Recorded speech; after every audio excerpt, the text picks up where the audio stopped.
Apocalipse capítulo 3, carta à igreja de Sardes.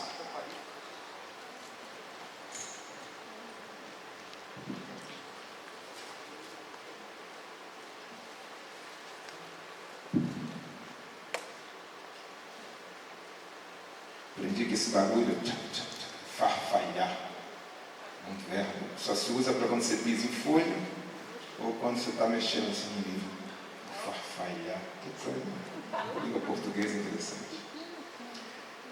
É bom você não cair no erro de achar que a carta à igreja de Sardes, ela ficou ali no primeiro século, que ela teve a sua importância ali esgotada naquele século, que se trata de uma relíquia textual que diz respeito a um passado distante.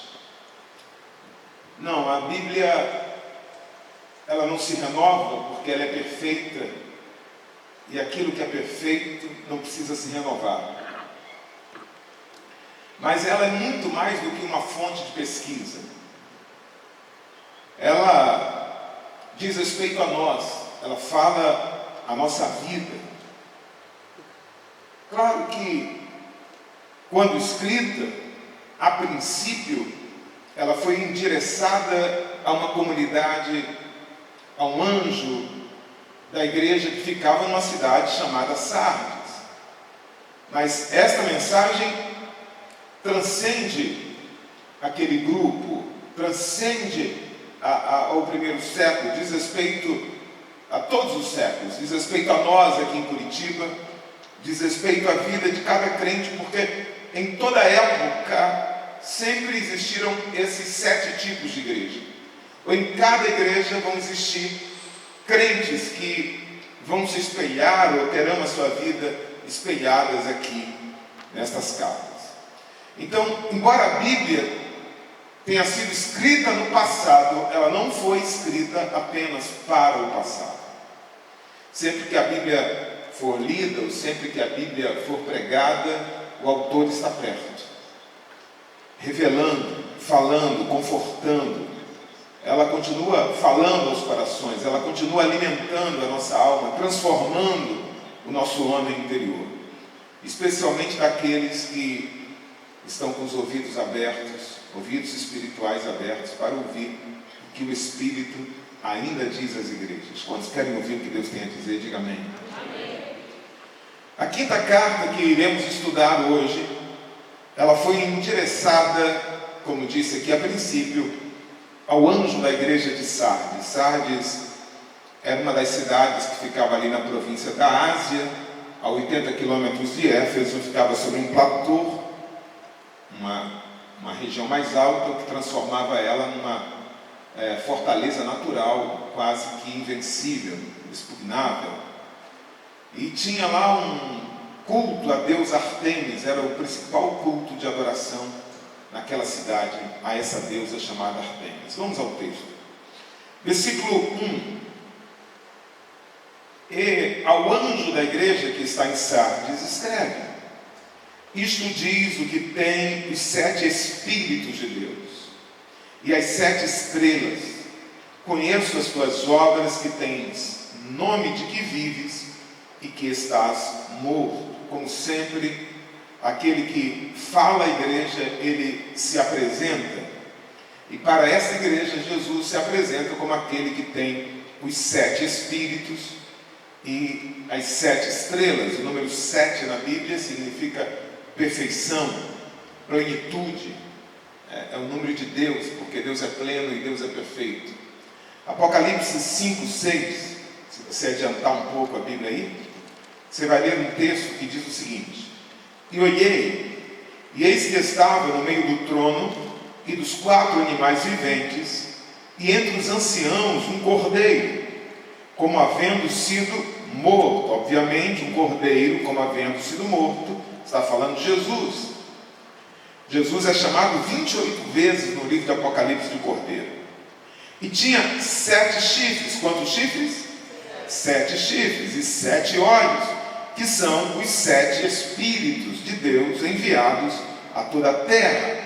7 chifres, 7 olhos, 7 espíritos, né? Fala do poder perfeito, a onipotência de Jesus. 7 olhos fala da visão perfeita, a onisciência de Jesus. E 7 espíritos espalhados pela terra fala da onipresença de Jesus. Ou seja, é uma figura de linguagem, né? Porque não há 7 espíritos. Efésios capítulo 4 diz que há um só espírito. Então está falando aqui da perfeição, do poder, da visão e da presença de Jesus. Essas 7 estrelas aqui são os 7 pastores que estão na mão de Jesus, né? Pastores devem ser, como uma estrela era no Oriente, um orientador, uma referência, por meio daquilo que ele ensina e por meio da sua vida. Quando um crente olhar para um líder, para um pastor, deve atentar para a sua maneira de viver e encontrar na vida de um pastor um norte, uma direção. O pastor orienta do alto, ele não se movimenta o tempo todo, ele não troca de esposa o tempo todo, ele não troca de igreja, senão o povo fica confuso, vira estrela cadente, vira OVNI, objeto voador não identificado. O pastor, ele tem uma posição, ele é firme, ele é um orientador celestial. Então, cuidado para você não se tornar um espírito dependente, né? Eu preciso de um pastor. Eu sou pastor, mas há momentos na minha vida que eu preciso de um pastor. Quase toda semana eu ligo para o meu pastor, né? Então, se você é uma ovelha precisa de pastor. Você nunca vai ver serpentes vivendo em comunidade seguindo um pastor. Não, serpentes não precisam de pastor, mas ovelha precisa de pastor. Então não seja guiado por achismo, não seja guiado por uma pseudo-espiritualidade. Creia em Deus, creia nos profetas que Deus estabelece, amém? Sempre nós precisamos ser orientados, e seremos orientados por algo ou por alguém. E se não for por um pastor, você vai ser orientado, sei lá, por Hollywood, pela sua cabeça, por um canal de TV. O Senhor diz: conheço as tuas obras. Isso é falado a todas as igrejas e é algo genérico. Jesus não está dizendo com isso que apenas que conhece o que aquela igreja tem feito de bom. Ou também não é uma ameaça: eu conheço o que você tem feito de errado. Quando ele diz conheço as tuas obras, ele está dizendo: eu conheço a sua vida como um todo. Conheço o seu deitar, conheço o seu levantar, conheço a sua conduta de um modo geral. E o Senhor que conhece todas as igrejas, o Senhor que conhece cada crente em particular, e Ele sabe cada detalhe da sua vida, Ele sabe a sua história, se apresenta aqui no versículo 1 como aquele que tem 7 espíritos, 7 olhos. Ele conhecia aquela igreja, ele conhecia cada crente. E a primeira fala do Senhor àquela igreja é uma visão macro do estado daquela igreja, de como ela se encontrava. Os versículos seguintes vão detalhar isso. Mas a visão do Senhor da igreja ao olhar para Sardes é uma visão preocupante. O Senhor diz para Sardes: tens nome de que vives e estás morto. Algo preocupante. Quando o Senhor diz conheço as tuas obras, entendemos que havia obras naquela igreja. Eles estavam andando, eles estavam respirando, interagindo, eles mantinham uma agenda, eles celebravam cultos, era uma igreja. Mas incrivelmente não havia vida naquela igreja. Eles ainda mantinham o nome de que estavam vivos, porque tudo aquilo que eles faziam conferia àquela igreja essa ideia. Se alguém olhasse de fora, se alguém olhasse superficialmente para aquela igreja, diria que era uma igreja viva, operante. Ou talvez o nome de que aquela igreja estava viva fosse uma referência ao passado dela. aquela igreja construiu uma fama, aquela igreja construiu um nome, uma reputação de uma igreja viva. Mas o médico dos médicos olha para o corpo eclesial, para a igreja, e diz assim, olha internamente para ela, olha para o coração, porque o Senhor não olha para a aparência e diz assim, existem partes mortas nesse corpo, falta vida. Sardes estava assim para uma estátua, como uma estátua lembra o passado, né? Como uma estátua lembra um grande feito, como uma estátua lembra uma glória. Normalmente uma estátua diz respeito a isso, a algo que foi, a algo que merece ser celebrado, mas não há vida numa estátua. Estátua é apenas uma referência de glória ao passado. E aquela igreja que havia sido viva agora só tinha um nome, era um monumento ao passado. Estavam mais para a noiva cadáver do que para a noiva do cordeiro. Na primeira carta aos Coríntios, capítulo 7, versículo 30 e 31, Paulo diz assim, escute, e os que choram, como se não chorassem. Paulo está falando para nós. Os que folgam, como se não folgassem. Os que compram, como se não possuíssem, como se não tivessem nada. E os que usam deste mundo, como se dele não abusassem, como se não abusassem. Ou seja, viva neste mundo comprando, respirando, obviamente, chorando, vivenciando as experiências deste mundo, mas respire pouco para este mundo. Viva para este mundo como se ele não fosse sua prioridade. Compre, mas como se não comprasse. Tenha coisas, mas como se não tivesse. É uma ideia de um vivo, mas como se morto para o mundo.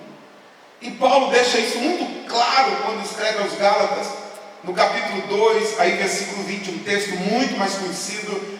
Paulo diz assim, eu já estou crucificado com Cristo. Ele diz, e vivo, não mais eu, mas Cristo vive em mim. Ou seja, Paulo está dizendo, eu sou um morto-vivo.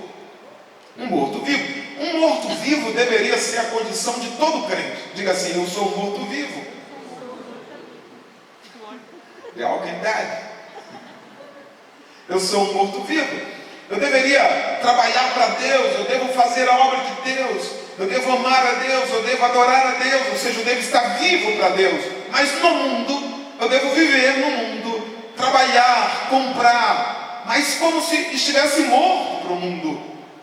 Sardes inverteu isso.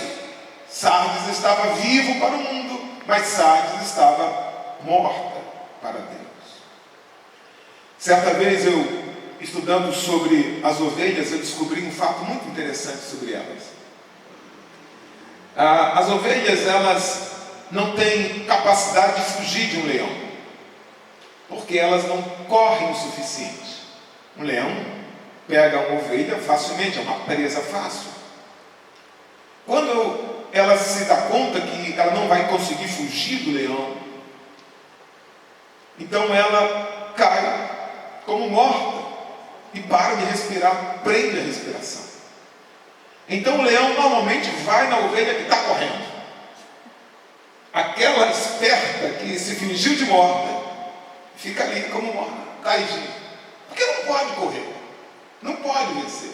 Então ela se finge de morta, e o leão vai atrás daquela que está correndo. Eu achei isso muito interessante, porque Pedro escreve que Satanás, o nosso adversário, está ao nosso derredor, bramando como leão, buscando a quem possa tragar. E existe uma forma que o leão não vai lhe atacar. Como, pastor? Se fazendo de morto, parando de respirar para o mundo. Quando o leão percebe que você não respira para o mundo, ele não lhe ataca. O pastor José Santos dizia uma frase muito interessante. Ele dizia assim, sabe por que os leões da cova de Daniel lá não comeram Daniel? Porque Daniel não tinha cheiro de carne. Eu achava aquilo interessante. Que cheiro temos Cheiro de carne ou cheiro do Espírito? Que cheiro prevalece? Versículo 2, vamos lá.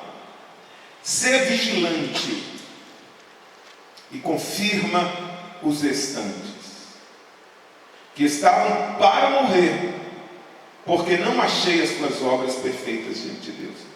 Isso me enche de esperança. Isso aqui deve nos encher de esperança. Havia um restante, diga restante. Havia um restante naquela igreja que não havia morrido totalmente. Talvez estivesse em coma, um estado de letargia, um profundo sono espiritual, mas ainda não estavam mortos. O conselho do Senhor para a igreja foi ser vigilante. Ou seja, tenha cuidado, preste atenção, se liga nas pessoas que ainda não morreram totalmente, estão talvez respirando com dificuldade, estão enfermas, estão fracas, mas não morreram. São essas pessoas que estão trabalhando. Elas continuam trabalhando na igreja, mas o Senhor diz: mas as suas obras não são perfeitas, as suas obras, e eu estou vendo que elas estão morrendo. E através daquilo que elas estão fazendo, de uma obra que foi pesada na balança e foi achada em falta, o Senhor percebe que eles estão morrendo, porque as obras deles talvez não tivessem amor suficiente, como estava acontecendo em Éfeso.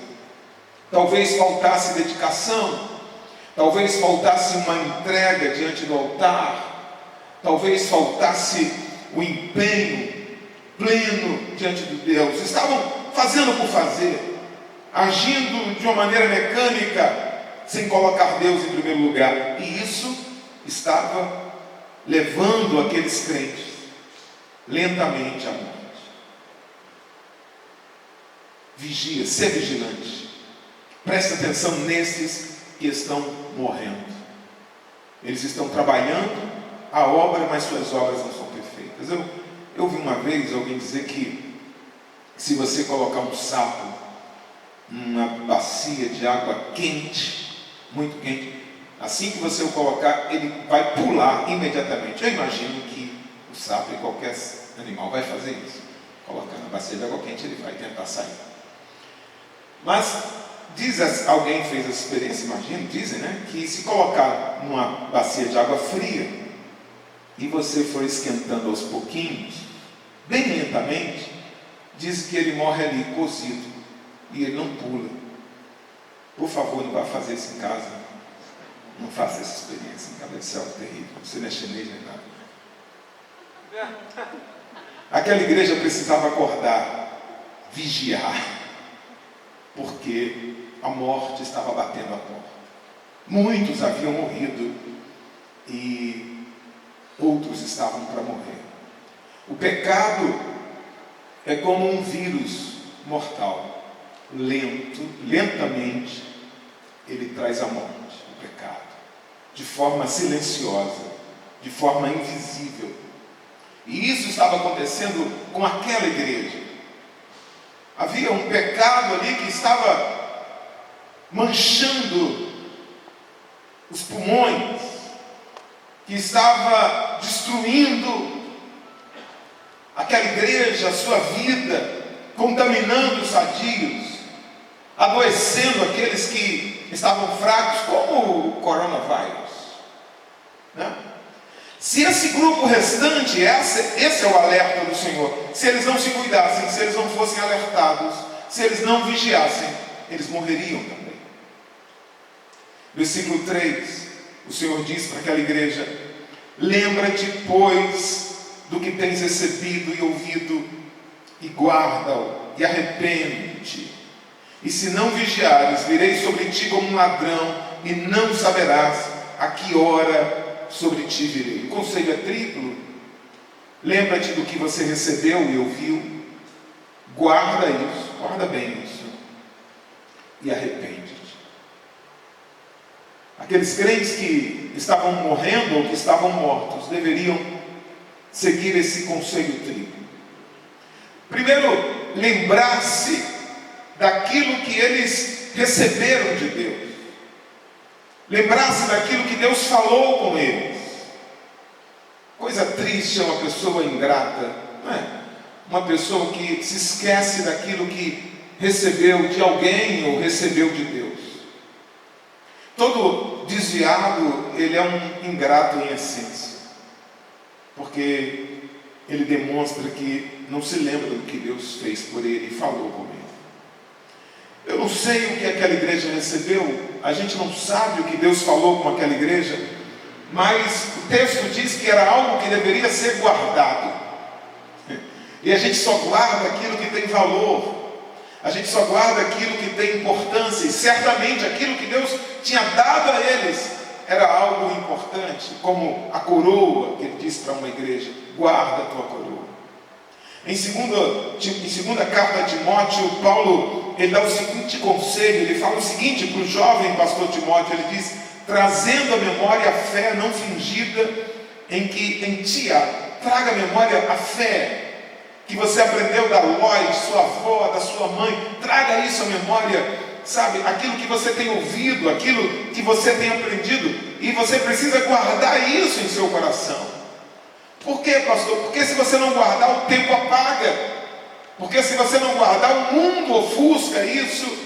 E esse esquecimento daquilo que Deus fez, esse esquecimento daquilo que Deus te deu, isso pode gerar uma morte espiritual. Você já parou para pensar porque há tantas festas na Bíblia? No Antigo Testamento há 7 festas. E Deus instituía essas festas como estatutos perpétuos. O Novo Testamento tem uma festa, Jesus também deixou uma festa. Quando Deus celebrava uma festa, Deus disse: faça isso, geração após geração, ensine aos seus filhos. Quando Jesus celebra a ceia, Jesus diz assim: olha, façam isso em memória de mim, em memória, ou seja, o objetivo é o mesmo. Por quê? Para que a gente celebre, e ao celebrar, a gente não se esqueça daquilo que Deus fez por nós, daquilo que Deus nos disse, daquilo que Deus nos deu. No Salmo 119, versículo 16, o salmista diz: recrear-me-ei nos teus estatutos e não me esquecerei da tua palavra. Não se esqueça daquilo que Deus te deu, não se esqueça daquilo que Deus te falou. E não termina aí, tem um terceiro conselho, ele diz: arrepende-te. Com exceção da igreja de Esmirna e da igreja de Filadélfia, todas as igrejas são convidadas ao arrependimento. Havia algo que precisava mudar, havia algo que precisava ser transformado, mudado. Não basta lembrar do que recebemos e ouvimos, é preciso também se arrepender daquilo que está extraviado, daquilo que está fora do lugar. E o arrependimento verdadeiro não é apenas uma convicção de pecado. O arrependimento verdadeiro não é apenas uma tristeza profunda e íntima, isso é remorso. Arrependimento verdadeiro é aquele que produz mudanças no ser. Ele é operado pelo Espírito. O arrependimento verdadeiro, ele traz uma operação do Espírito Santo em nós tão profunda que nos aviva. Todo avivamento começa com um arrependimento, uma consciência do pecado, trazida pela palavra, operada pelo Espírito em nós, no nosso interior. E essa consciência de pecado nos quebranta, nos faz com que desejemos uma mudança. E é essa mudança que afasta a morte e traz a vida, é o arrependimento. Por isso que o Senhor diz para aquela igreja: arrependa-te. Porque se você não deixar o lugar, isso é arrependimento. Se você não deixar o lugar de pecado, se você não deixar as obras de pecado, então você não vai poder viver, porque vai vir promessa para essa igreja. O versículo conclui com uma ameaça. O Senhor diz: e se não vigiares, se você não ficar atento, novamente a palavra aqui de vigiar, ficar atento, tomar o cuidado, o Senhor diz: virei sobre ti como um ladrão. Jesus morreu como ladrão, tudo bem, mas vir como ladrão é algo complicado, porque fala de uma vinda não esperada, de um momento não aguardado. O Senhor ameaça vir como um ladrão para aquela igreja, porque, claro, eles estavam dispersos, eles estavam sonolentos, eles estavam mortos. Os mortos não estão vendo absolutamente nada, então eles não estavam vendo o que estava para acontecer. O Senhor estava para vir para aquela igreja, para trazer certamente um julgamento sobre eles. O que nos reporta Mateus capítulo 25, né? Quando a gente lembra da parábola das virgens, todas estavam ali dormindo, todas, absolutamente todas estavam dormindo, tanto as prudentes, como as nécias, como as loucas. Mas quando se ouviu o barulho do noivo, as prudentes estavam preparadas. O noivo chegou, eis o noivo, estava ali.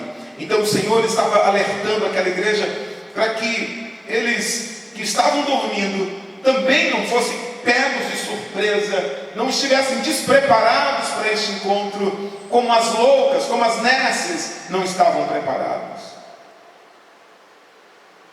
E aí, como está a sua lamparina? Como está aí? Está preparado, meu irmão? Vê aqui encher. Quem veio aqui encher a lamparina? Diz assim: eu vim encher minha lamparina. Amém, glória a Deus. Tem muita gente agora que está enchendo a lamparina de outra coisa. Isso não acende nada, isso apaga mais, né?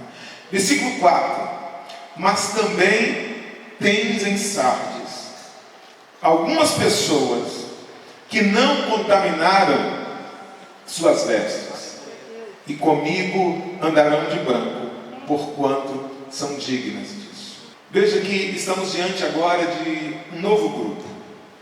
Essa era uma igreja formada por 3 grupos: o grupo daqueles que estavam mortos, o grupo daqueles que estavam para morrer, e o grupo daqueles que a morte espiritual não tinha atingido. Estes são aqueles que não contaminaram as suas vestes. E isso nos leva à conclusão que o primeiro grupo morreu porque as suas vestes foram contaminadas, uma referência ao pecado. O segundo grupo estava morrendo porque o mesmo mal estava atingindo o pecado. E isso não estava acontecendo com esse terceiro grupo, porque as suas vestes estavam brancas. Sim, Satanás não pode nos matar, sabe? Satanás não pode nem nos tocar, irmãos. Não pode. Nem a morte. A única coisa que a morte pode fazer é a morte física, porque a morte física, a morte espiritual e a morte eterna são 3 coisas distintas. A única coisa que a morte física pode fazer em relação ao crente é nos conduzir aos braços de Cristo. Porque Satanás não pode fazer nada, mas a Bíblia diz que ele não pode nem tocar nos filhos de Deus. Mas o pecado não confessado, o pecado não deixado, esse sim pode nos matar e nos afastar das promessas de Deus. A palavra vestes aqui fala de nossa imagem espiritual diante de Deus, da maneira como Deus nos enxerga. Todos nós somos chamados aqui para as bodas, todos nós. Então todos são convidados legítimos de um dia estar nas bodas do Cordeiro. Você tem um convite, eu tenho um convite, todos têm um convite. Quem quer aceitar Jesus, você levantou a mão, então você é legitimamente convidado. Por isso que quando Paulo escreve a igreja de Corinto, quando Paulo escreve a igreja de Tessalônica, ele diz aos santos da igreja de Tessalônica, aos santos da igreja de Corinto, um monte de carnal, mas ele chama todo mundo de santo, porque são santos posicionalmente. Se alguém aceitar Jesus cheio de pecado, uma vida errada, mas levantar a mão, pronto, é salvo naquele momento. Morreu naquele instante, teve a vida ceifada, Jesus voltou, ele é salvo, porque ele é posicionalmente santo. Mas veja, nas bodas do Cordeiro, quando eles chegaram lá, tinha pessoas que não estavam vestidas dignamente. É a santidade que diz respeito à nossa pureza. É a santidade que está falando aqui das vestes que são purificadas por meio de uma vida de oração, por meio da leitura da palavra, por meio da ação do Espírito. O Espírito nos purifica, a palavra nos purifica. Essa é a convivência. Quando Paulo escreve aos Colossenses 3, a partir do versículo 8, ele vai falar de vestes puras. Ele diz assim: mas agora despojai-vos também de tudo, da ira, da cólera, da malícia, da maledicência, das palavras torpes da vossa boca. Não mintais uns aos outros, porque já vos despistes do velho homem com seus feitos. Veja que não tem nada a ver com roupa física. Está falando de pecados, maledicência, ira, mentira. E ele diz assim no versículo 10: e vos vestistes do novo, que se renova para o conhecimento, segundo a imagem daquele que os criou. Depois você lê o texto todo. Para o primeiro grupo, o que temos são palavras de lamento, uma igreja morta, palavras de ameaça: virei a ti como um ladrão. Mas para aqueles que não contaminaram as suas vestes, o Senhor começa com uma promessa. Ele diz: e comigo andarão de branco, porque as vestes estão brancas, eles estão puros, eles são dignos. Não somente eles seriam visitados por Jesus. Jesus não viria para um juízo, Jesus não viria para um momento, Jesus andaria com eles. A ideia aqui do verbo andar com aqueles que não contaminaram as suas vestes, falam de uma relação de convivência contínua com Jesus, porque é isso que nós queremos, irmão. Aí Jesus fala: porquanto são dignos disso. Não imagine que essa dignidade tem a ver com nossa justiça. Não imagine que essa dignidade tem a ver com nosso merecimento. Nós não somos melhores do que pessoas agora que estão procurando uma marquise para passar a noite. Nós não somos melhores do que pessoas que talvez agora estejam sofrendo com alguma dependência química. Nós não somos melhores que essas pessoas. Simplesmente nós somos achados por sua graça, por seu amor. É o sangue dele que nos torna melhor, é a ação do Espírito dele, é a limpeza da palavra. Nós somos dignos de caminhar com ele, porque caminhamos com ele aqui. Nós seremos dignos, escute isso aqui, nós seremos dignos de caminhar com Jesus um dia na glória, porque hoje nós caminhamos com ele aqui, e é a presença dele que nos torna dignos, é a presença dele que nos santifica, é a presença dele que nos purifica, porque sem Jesus, irmão, a nossa justiça é trapo de imundícia, não serve para nada. Versículo 5 diz: o que vencer será vestido de vestes brancas, e de maneira nenhuma riscarei o seu nome do livro da vida, e confessarei o seu nome diante de meu Pai, diante dos seus anjos. Essa promessa aqui é para todos os grupos. Essa promessa aqui não é apenas para os que estão vivos, para todos os grupos, inclusive para os que estão mortos, para aqueles que estão morrendo e para os que estão mortos. Por quê, pastor? Porque Cristo tem poder para vivificar todos aqueles que estão mortos. Pastor, mas por que aquele que já tem as vestes brancas será vestido de vestes brancas? É porque as vestes brancas que um dia chegaremos diante de Deus é a nossa santidade progressiva. Mas essa santidade, essa veste branca aqui, é a santidade perfeita que um dia nós vamos receber no céu. Por isso nosso nome nunca mais vai ser riscado do livro. Por isso estaremos para sempre com ele, porque serão novas vestes brancas. Agora, por que essa promessa é para todos? Porque aquele que promete, ele pode dar vida a quem está morto. Os evangelhos falam de 3 ressurreições que Jesus realizou. Certamente ele fez mais, mas 3 são registradas. A ressurreição da filha de Jairo, que acabara de morrer. Jesus dizia: ela só dorme. A menina ainda estava na cama ali. A ressurreição do filho da viúva de Naim, que já havia morrido um tempo, já havia sido velado, já haviam chorado por ele, já havia sido talvez lá passado algum tipo de erva aromática, e esse rapaz já estava a caminho do sepultamento quando se encontrou com Jesus, e Jesus ressuscitou. E a terceira ressurreição é a mais famosa de todos, é a ressurreição de quem? Lázaro. Aí Lázaro já passou por tudo isso. Lázaro foi velado, chorado, enterrado, e não apenas isso, enterrado há 4 dias. Há 4 dias. Escute, não importa a condição daquele que morreu espiritualmente, Não importa a gravidade do pecado e as consequências que esse pecado produziu na vida desta pessoa e há quanto tempo isso aconteceu. Não importa. Se alguém está na igreja e ouvir a palavra, ele sempre será alcançado. Se ele acabou de morrer como a filha de Jairo, se ele está a caminho do sepultamento como o filho da viúva de Naim, ou se ele já morreu há muitos dias e já fede, já cheira mal, escute. Se você ouvir a voz de Jesus, tem vida para você, tem restauração para você. Aleluia. Aleluia, não importa a condição.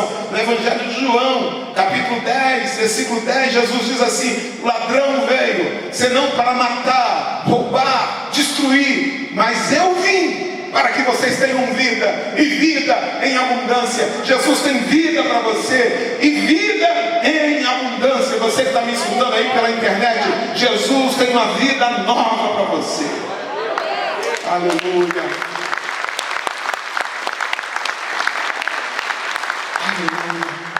Quando eu termino de ler a carta de Sardes, eu me sinto como se estivesse diante de 3 convites.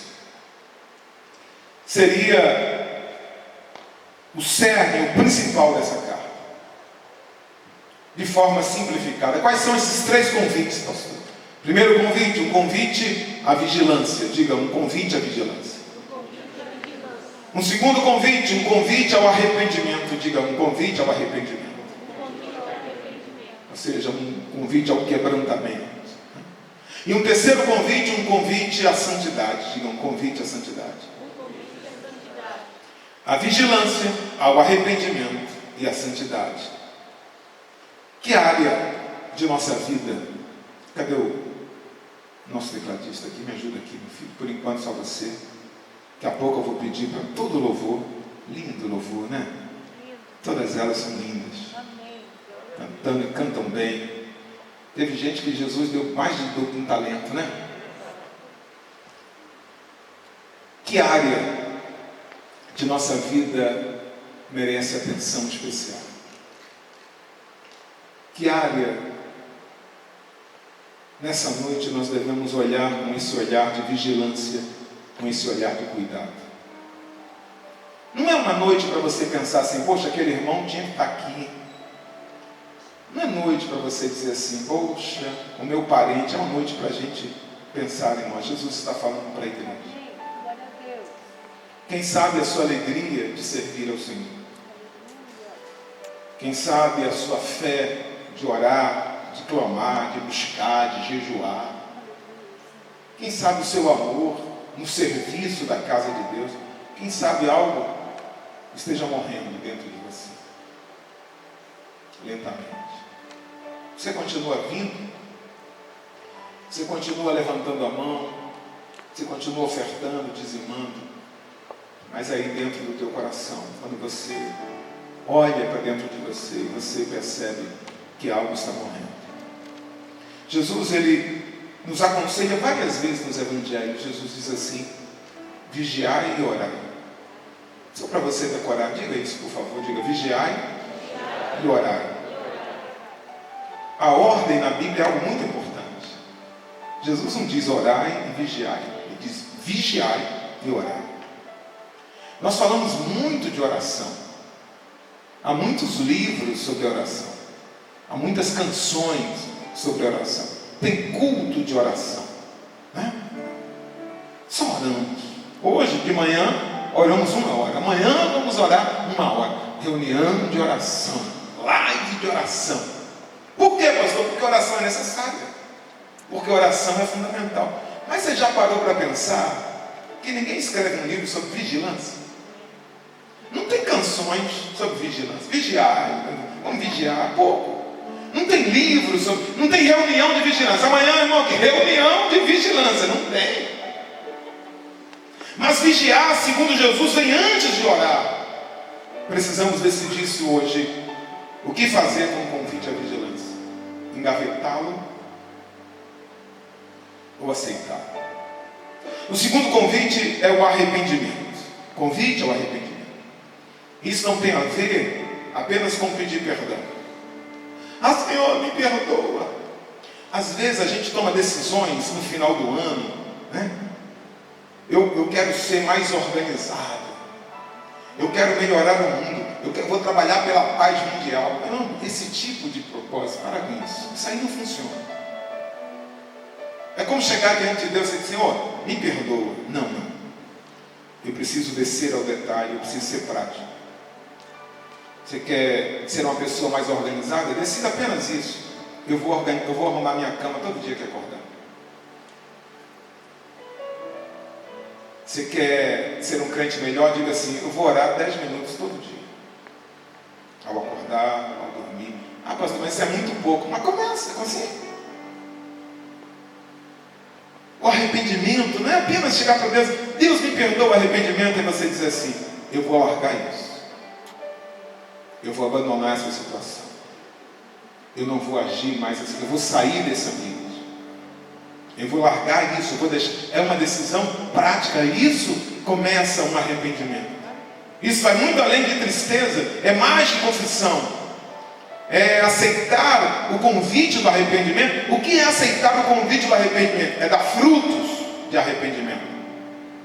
E isso requer um tempo. Quer seja num relacionamento. Ah, me perdoa. O perdão de verdade, ele não acontece imediatamente. É preciso que durante a caminhada haja frutos de que houve uma mudança, de que houve um arrependimento. Esse é o convite que o Senhor nos faz hoje. Comece a mudar hoje. Comece a transformar algo na sua vida que precisa receber um novo significado. Agir de uma maneira diferente naquilo que você tem falhado. Porque se eu ouvir uma palavra como essa, o Senhor falando à igreja de Sardes: arrepende-te, e eu não mudo nada na minha vida, significa que eu estou rasgando esse convite. Não rasgue o convite. O terceiro convite é o convite à santidade. Ah, pastor, como assim ser santo? Claro, irmãos, claro que nós não seremos santos como Deus. Claro que nós não seremos santos como os anjos. Mas aceitar esse convite significa nunca desistir disso. Nunca desistir de tentar. A santidade que nos diz respeito é uma santidade produzida primeiro pelo sangue de Jesus. Nós somos santos por causa do sangue vertido na cruz do Calvário, que diz João, nos purifica de todo o pecado. Nós somos santos porque o Espírito Santo nos regenera. O Espírito Santo nos santifica. O Espírito Santo muda a nossa natureza. O Espírito Santo muda o nosso caráter. Sem o Espírito Santo não há conversão. Sem o Espírito Santo não há vida. Sem o Espírito Santo estamos mortos. Sem o Espírito Santo não há igreja. E principalmente somos santos por causa da palavra que nos limpa. Um culto como esse, que você está ouvindo a palavra sendo ministrado por 40, 50 minutos, talvez você diga assim: poxa, a palavra está sendo ensinada e só isso é mais um culto, mas você não tem ideia de como essa palavra está penetrando na sua alma, no seu espírito, como ela está mudando algo dentro de você, como ela está realizando algo, porque o Senhor diz: assim será a palavra que sair da minha boca, ela não voltará para mim vazia, antes fará o que me apraz. Algo está acontecendo dentro de você. A palavra está limpando. Jesus falou: vós já estáis limpos pela palavra que eu vos tenho falado. O sangue, a palavra, a ação do Espírito tornam as nossas vestes brancas diante de Deus. E é isso que nos torna dignos de um dia caminhar com Ele. Quando eu aceito esses 3 convites, então eu posso ter esperança que eu vou experimentar 3 promessas. Diga: 3 convites, 3 promessas. O que vencer será vestido de vestes brancas. O que vencer, de maneira nenhuma eu riscarei o seu nome do livro da vida. O que vencer, eu confessarei o seu nome diante do meu Pai e diante dos seus anjos. Sabe, você vai ser vestido de vestes brancas, porque você já se acostumou com branco aqui. O seu nome não vai ser riscado do livro da vida, porque ele está lá para sempre, e o sangue de Jesus não vai permitir que o teu acusador leia os seus pecados.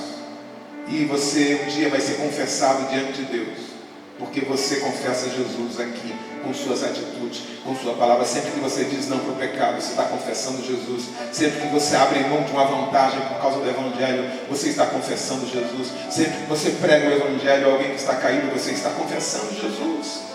Aquela igreja estava parte morta, parte estava morrendo, ela precisava ser avivada. Quem sabe esta é a minha maior necessidade hoje? Quem sabe esta é a sua maior necessidade hoje? Este é o papel da igreja, trazer o teu olhar para aquilo que realmente importa. Trazer o teu olhar. Ah, pastor, eu preciso muito de algo, sabe? Mas talvez você não veio aqui buscando isso, mas eu quero dizer que o que você mais precisa é ser avivado pela presença de Deus. Para que você tenha as suas vestes lavadas, limpas, esteja pronta para esse encontro. Para que você possa ser usada por Deus novamente para o propósito que Deus te criou. O verdadeiro avivamento dentro da igreja não começa ali, sabe, com barulho, começa em nós. O avivamento produz barulho, mas o barulho nem sempre produz avivamento. Às vezes é apenas um circo, às vezes Deus vem numa brisa. Mas a oração produz avivamento. A adoração produz avivamento. A palavra produz avivamento. Por isso, quando eu começo a orar mais, quando eu começo a ler a palavra mais, quando eu começo a ter desejo pelas coisas de Deus, então o avivamento está começando. Avivamento, como começa o avivamento, pastor? Quando eu me desperto para as coisas de Deus. Porque o morto não louva, o morto não adora, o morto não lê Bíblia. Mas quando eu começo, sabe, mesmo, não sei se você já fez isso, eu vou ler a Bíblia mesmo sem vontade. Mas quando você começa a ler, o Senhor começa a falar e você não consegue mais parar. E aquilo vai te animando, porque a palavra, ela vai, sabe, vivificando algo dentro de você. E quando esse desejo começa a surgir e você começa a sentir essa necessidade, significa que você estava morto, mas agora você está sendo vivificado. Glória a Deus. Mas só deseja ser avivado quem tem prazer de caminhar com Ele. Vou chamar aqui o louvor, por favor.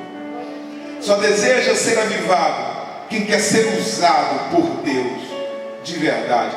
Você foi criado para ser usado por Deus, por isso você precisa ser um vaso preparado, por isso você precisa ser uma ferramenta preparada, por isso as suas vestes precisam estarem preparadas, para que você seja usada por Deus. Ah, se eu não tenho desejo de ser usado por Deus, então não tem sentido eu buscar uma vida santa, não tem sentido eu desejar o avivamento. Você quer ser um vaso? Você quer ser um instrumento? Você quer ser um canal? Você quer ser um profeta? Então, olha, vigia, arrepende-se. Sabe, tome essas atitudes hoje. Fale com o Senhor: Senhor, eu quero ser usado. Se esse é o seu desejo, peça ao Senhor nessa noite: Senhor, sonda o meu coração, sonda o meu interior, vê se há em mim algum caminho mau. Coloca em mim o desejo pela palavra que eu perdi. Coloca em mim a alegria que eu tinha no início da caminhada, que eu perdi. Vê se há em mim um caminho mau, lava-me, aviva-me, usa-me. Fique de pé, por